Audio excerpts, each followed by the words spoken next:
ሰላም ጤና ይስጥልን እንደምናላችሁ የተከበራችሁ አድማጮቻችን በሰበር መረጃዎች መተናል። ሁላችሁም ቪዲዮ ላይክ በማድረግ እንዲጀምሩ በአክብሮት እንጠይቃለን። ከደቂቃዎች በፊት በተሰማ ሰበር መረጃ ታዋቂውን አርቲስት አንጋፋውን አርቲስት ሰራዊት ፍቅሬን ጨምሮ ቲክቶከሩ መንሱር ጀማል፣ አርቲስት ዳንኤል ተገኝ፣ አርቲስት ይገረም ደጀኔ እንዲሁም ሌሎች አርቲስቶችና መሰል በፊንቴክ ኢንቨስትመንት ግሩፕ በተሰኘው የመኪና አስመጪ ጉዳይ ጋር በተያያዘ በቁጥጥር ስር መዋላቸው ታውቋል። ዝርዝር መረጃውን የምናስደምጣችሁ ይሆናል። ይህም በተመለከተ ያለ ሀሳብ አስተያየቶቻችሁን በኮሜንት መስጫ ቦታ ላይ እንድታስቀምጡልን በአክብሮት እንጠይቃለን። ከዚህ ባለፈም የኢትዮጵያና የኤርትራን ጉዳይ በተመለከተ አዳዲስ መረጃዎች እየወጡ ይገኛሉ። በተለይም የኤርትራና የህወሓት ዝምድና የተሰኘው ጥምረት ገፍቶ እየመጣ ይመስላል። ሀገራችን ኢትዮጵያ ከኤርትራ ጋር በከባድ ውጥረት ላይ እንደምትገኝ የሚታወቅ ነው። ይህን በተመለከተ የደረሰንን መረጃም በዝርዝር እናስደምጣችኋለን። በቀጥታ በቅድሚያ በቁጥጥር ስር ስለዋሉት አንጋፋው የማስታወቂያ እንዲሁም የጥበብ ባለሙያ ሰራዊት ፍቅሬ እንዲሁም የኢቢኤስ ጋዜጠኞችና ቲክቶከሩ መንሱር ጀማልን በተመለከተ በቁጥጥር ስር የዋሉበትን ምክንያትና ዝርዝር መረጃ እንደሚከተለው አድምጠን ወደ ተከታዩ መረጃችን እናልፋለን። ሰበር ዜና። ሰራዊት ፍቅሬና መንሱር ጀማልን ጨምሮ 6 ሰዎች በፌዴራል ፖሊስ ቁጥጥር ስር ዋሉ። ታዋቂ ሰዎች ናቸው።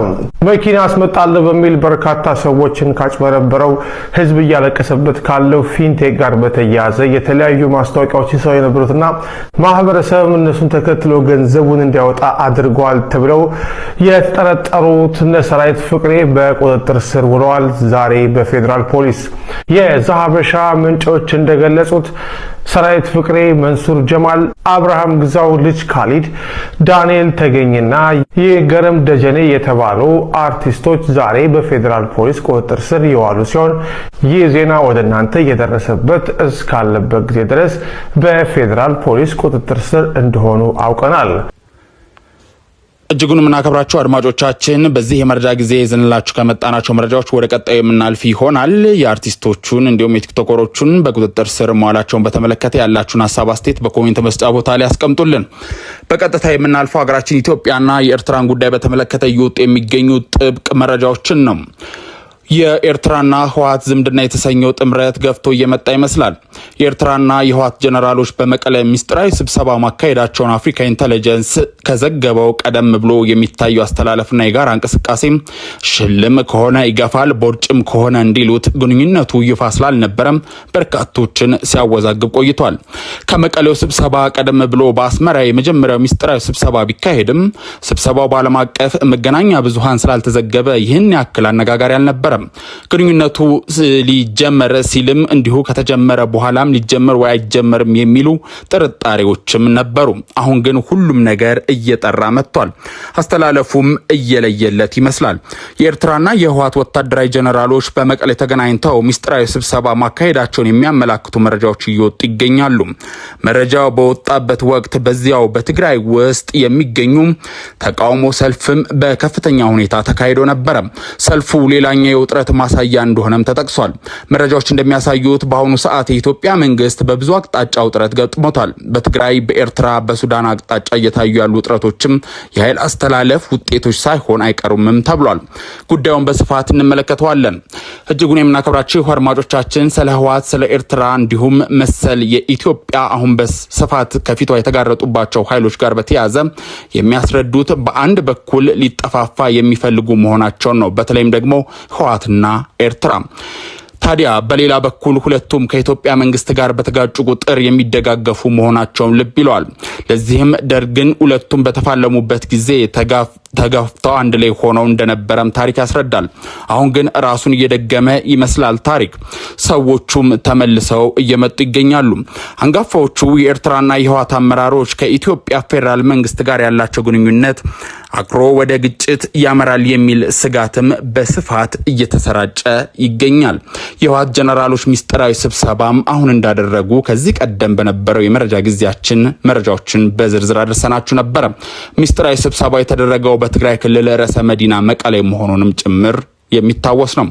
በጀነራል ኢዮብ ካሳ የተመራውና ሌሎች ከፍተኛ ወታደራዊ መኮንኖችን ያካተተው የኤርትራ ልዑክ በመቀለ ከተማ ከህወሓት ወታደራዊ አዛዦች ጋር ሚስጥራዊ ስብሰባ ማካሄዳቸው የዘገበው አፍሪካ ኢንተለጀንስ ነው። ድንገተኛው ስብሰባ የተካሄደው የኤርትራና የኢትዮጵያ ውጥረትን ተከትሎ ነው። የኤርትራ ጀነራሎችና የህወሓት ወታደራዊ አመራሮች ሚስጥራዊ ስብሰባ ያካሄዱት በወርሃ የካቲት መሆኑን ዘገባው አመልክቷል። የትግራይ የሰላምና የጸጥታ ቢሮ ኃላፊ ጀነራል ፋሲካ ማሞ የኤርትራ ጀነራሎችን አወያይተዋል።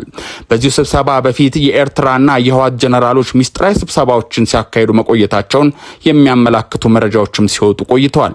በአክቲቪስቶች ደረጃ ጀምሮ ወደ ፖለቲካ አመራሮችና ወታደራዊ ክፍሎች ከፍ ያለ የመጣው የኤርትራና የህወሓት ግንኙነት በአሁኑ ሰዓት ያስተላለፍ ውጤትም አሳይቷል። የህወሓት ሊቀመንበር ዶክተር ደብረጽዮን ገብረ ሚካኤል ጭምር በአንድ ወቅት ወደ አስመራ ሚስጥራዊ ጉዞ በማድረግ ከኤርትራ ባለስልጣናት ጋር መክረው ተመልሰው እንደነበረ ሲዘገብ ቆይቷል። ከዚህ የቀጠለው ሌላኛው ሚስጥራዊ ስብሰባ በመቀለ ወታደራዊ አመራሮች በኩል የተካሄደው ሲሆን ይህም የጦርነት ስጋቱን ከፍ አድርጎታል። ሰዎቹ እንዲህ የሚተባበሩት በኢትዮጵያ መንግስት ላይ የጋራ ስጋት ቢኖራቸው ነው ተብሏል። ከሁኔታዎች መረዳት እንደሚቻለው የኤርትራ መንግስት ከባህር በር ጋር በተያያዘ የኢትዮጵያ መንግስትን በስጋት እየተመለከተው ይገኛል። ህወሓት ደግሞ ከፕሪቶሪያ ስምምነት ጋር በተያያዘ ከፌዴራል መንግስት ጋር ልዩነቱን መክሮበታል። ህወሓት ደጋግሞ ባወጣው መግለጫም የፌዴራል መንግስትን ከሷል። አሁን ደጋግሞ እየከሰሰ ይገኛል፣ ቀጥሎበታል። ከሰልፉ ጀርባም የህወሓት ክስ እንዳለ ይነገራል። በትግራይ ክልል በከፍተኛ ሁኔታ ደሞዝ ይለቀቅ፣ በጀት ይለቀቅ፣ ይከፈለን በሚል ሰላማዊ ሰልፉ አሁንም ቀጥሏል። የፖለቲካ ውጤት ጋር ተያይዞ እንደሆነም ጭምር የሰልፍ ይነገራል። ከፌዴራል መንግስት በጀት መቋረጥ ምክንያት በመላው ትግራይ በመምህራንና በተማሪዎች የተመራ ሰላማዊ ሰልፍ መካሄዱን የሚያመለክቱ መረጃዎች እየወጡ ይገኛሉ። የበጀት ጥያቄውም ሆነ አጠቃላይ የትግራይ ጥያቄ መልስ በሚችለው መልኩ የፌዴራል መንግስትና በህወሓት መካከል ያለው ልዩነት ጠቦ መፍትሄ ሲመጣ ብቻ ነው መልስ ሊያገኝ የሚችለው። ይህ ባለበት ሁኔታ ግን የሚቀርቡ አቤቱታዎች ሁሉ ትርጉም ያጣሉ።